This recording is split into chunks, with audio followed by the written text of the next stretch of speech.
सेतु को लेकर एक बार फिर से विवाद खड़ा हो गया है। मीडिया रिपोर्ट्स का हवाला देते हुए कांग्रेस ने दावा किया है कि मोदी सरकार ने सदन में कहा है कि राम सेतु होने का कोई प्रमाण नहीं है, जिसके बाद लोगों ने कांग्रेस के सामने सच लाकर रख दिया। अब सवाल यह है कि क्या सच में मोदी सरकार ने राम सेतु के अस्तित्व को मानने से इनकार कर दिया है और भरे सदन में कह दिया कि राम सेतु है ही नहीं, जैसा कि कांग्रेस ने कई साल पहले सुप्रीम कोर्ट में हलफनामा दिया था कि राम काल्पनिक हैं और राम सेतु का कोई अस्तित्व नहीं है। तो चलिए सच की तरफ आपको लेकर चलते हैं। सबसे पहले कांग्रेस प्रवक्ता का ट्वीट दिखाते हैं जो मोदी सरकार पर आरोप लगा रहे हैं। उसके बाद सदन में मोदी सरकार द्वारा दिया गया बयान आपको सुनाते हैं। कांग्रेस प्रवक्ता ने लिखा, सभी भक्तजन कान खोलकर सुन लो और आंखें खोलकर देख लो। मोदी सरकार संसद में कह रही है कि राम सेतु होने का कोई प्रमाण नहीं है। और नीचे अंग्रेजी में प्रकाशित होने वाला दैनिक समाचार पत्र द टेलीग्राफ की एक रिपोर्ट है। रिपोर्ट का टाइटल है no conclusive proof of Ram Setu, government in parliament. अब टेलीग्राफ के इस टाइटल को देखने के बाद ऐसा लगता है कि केंद्र ने भगवान श्री राम की सेना द्वारा भारत को श्रीलंका से जोड़ने वाले ऐतिहासिक पुल राम सेतु के अस्तित्व को नकार दिया। अब इसी रिपोर्ट के आधार पर कई और मीडिया चैनल्स ने खबर चला दी, लेकिन आपको अब सुनाते हैं सच, जो कि पवन खेड़ा के ट्वीट के नीचे ही फैक्ट्स ने कांग्रेस के अंध नमाजी तू कान खोलकर सुन जैसे कैप्शन के साथ पोस्ट कर रखी है। Sir, I would like to ask the Honorable Minister whether the present government is making any efforts for conducting scientific assessment of our glorious past, history and historical facts of India from the Vedic period to the present day and introducing it into the curriculum, because we know that the previous governments have ignored this. Your question, sir, your question. Honorable Minister. Thank you, Chairman, sir. I must compliment the Honorable Member for raising a question which is but seldom asked in this House, using modern technology to explore information from the ancient past. So I am glad to share with him that the Department of Space Technologies, Department of Space is actually engaged in this. We have discovered some of the information remains from the Harappan civilization also. In as far as the question that was asked by him today concerning Ram Setu, though we have certain limitations in discovering that, because the history dates back to about more than 18,000 years, and that bridge, if we go by the history, was about 56 kilometers long. But yes, to some extent, through space technology, we have been able to discover species in islands, some kind of limestone shoals, which of course can't be accurately said to be remnants or parts of a bridge, but they have certain amount of continuity in location, through which some surmises can be drawn. So what I'm trying to say in a single sentence is that it's difficult to actually pinpoint the exact structure that existed there, but there is some kind of an indication, direct or indirect, that structures have existed. And we have also tried to conduct similar kind of exercises with respect to the ancient Dwarka city and other places. And I'm glad that the honorable members have also taken interest in this. तो सुना आपने केंद्रीय मंत्री जितेंद्र सिंह को, जिन्होंने हरियाणा के एक सांसद कार्तिकेय सिंह के सवाल का जवाब देते हुए बताया कि कैसे सरकार भारत इतिहास का वैज्ञानिक मूल्यांकन करने के लिए कोई प्रयास कर रही है। अब भले ही कांग्रेस हो हल्ला झूठे टाइटल के साथ लिखी रिपोर्ट पर कर रही हो, लेकिन सोशल मीडिया के जमाने में हकीकत क्या है ये सबके सामने आ ही जाता है।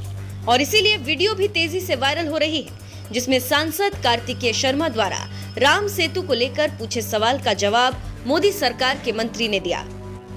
दरअसल सांसद कार्तिकेय शर्मा ने राम सेतु को लेकर संसद में एक सवाल पूछा था कि वो जानना चाहते हैं कि सरकार भारत के इतिहास का वैज्ञानिक मूल्यांकन करने के लिए कोई प्रयास कर रही है। उनके सवाल पर डॉक्टर जितेंद्र सिंह ने जवाब देते हुए कहा कि मुझे ये बताते हुए खुशी हो रही है कि वास्तव में अंतरिक्ष विभाग इसमें लगा हुआ है। राम सेतु के संबंध में उनके द्वारा यहाँ पूछे गए सवाल की बात करें तो इसकी खोज को लेकर हमारी कुछ सीमाएं हैं। इसका बड़ा कारण ये है कि इस पुल का इतिहास 18,000 साल से अधिक पुराना है और यदि आप इतिहास को देखें तो वो पुल लगभग 56 किलोमीटर लंबा था। इस बारे में जो चीजें मैं संक्षेप में कहने की कोशिश कर रहा हूँ वो ये है कि वहाँ मौजूद सटीक संरचना को दर्शाना बेहद मुश्किल है, लेकिन प्रत्यक्ष या अप्रत्यक्ष रूप से ऐसी बातें सामने आई हैं कि वे संरचनाएं मौजूद हैं। केंद्रीय मंत्री डॉक्टर सिंह ने आगे भी कहा कि उपग्रह द्वारा ली गई फोटो से ये कहा जा सकता है कि स्थान में निरंतरता की एक निश्चित मात्रा का पता चला है, जिसके माध्यम से कुछ अनुमान लगाया जा सकता है। हाँ, कुछ हद तक स्पेस टेक्नोलॉजी के माध्यम से हम सेतु के टुकड़ों, द्वीपों और कुछ प्रकार के चूना पत्थर के ढेरों की खोज करने में सक्षम हुए हैं, जिन्हें निश्चित रूप से अवशेष या पुल के हिस्से नहीं कहा जा सकता।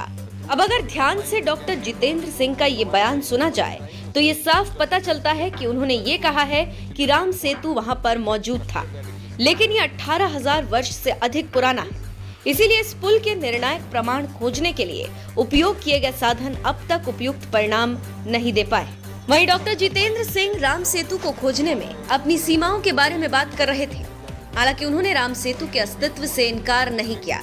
उन्होंने ये भी कहा कि राम सेतु 56 किलोमीटर लंबा था और ये स्थान पर संरचनाओं की निरंतरता से पूरी तरह स्पष्ट है।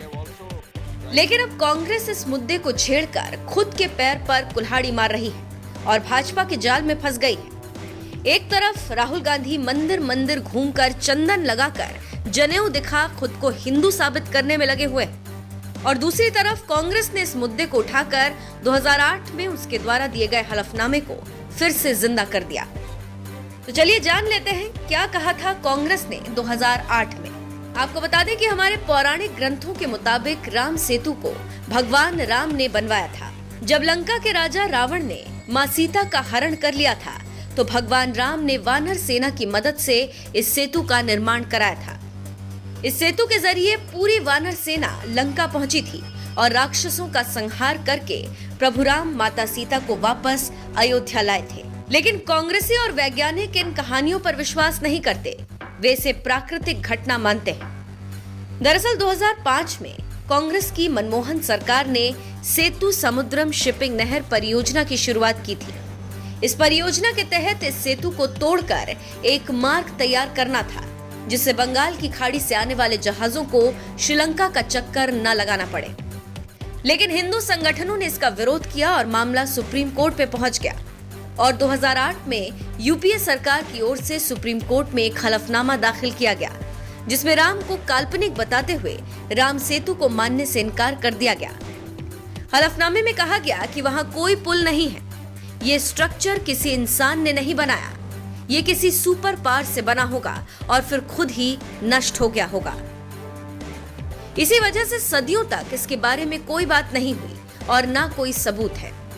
अब जब कांग्रेस की ओर से दाखिल किए गए इस हलफनामे का खूब विरोध हुआ था तो कांग्रेस पार्टी ने इसे वापस लिया और कहा कि वो सभी धर्मों का सम्मान करती है। सुप्रीम कोर्ट में कांग्रेस सरकार ने अपने हलफनामे में राम सेतु के अस्तित्व को खारिज कर दिया था। इस बात पर देश में इतना हंगामा हुआ कि न सिर्फ हलफनामा वापस लेना पड़ा, बल्कि आर्कियोलॉजिकल सर्वे ऑफ इंडिया के 2 अधिकारियों को भी निलंबित करना पड़ा। वहीं जब 2014 में मोदी सरकार आई तो उसने सुप्रीम कोर्ट में हलफनामा दायर कर कहा कि राम सेतु को तोड़ा नहीं जाएगा। हालांकि इस परियोजना को नए विकल्प खोजने के लिए जारी रखा गया था। अब इसको लेकर मोदी के मंत्री जितेंद्र सिंह ने बताया है कि राम सेतु वहां पर मौजूद था, लेकिन ये 18,000 वर्ष से अधिक पुराना है। इसीलिए इस पुल के निर्णायक प्रमाण खोजने के लिए उपयोग किए गए साधन अब तक उपयुक्त परिणाम नहीं दे पाए।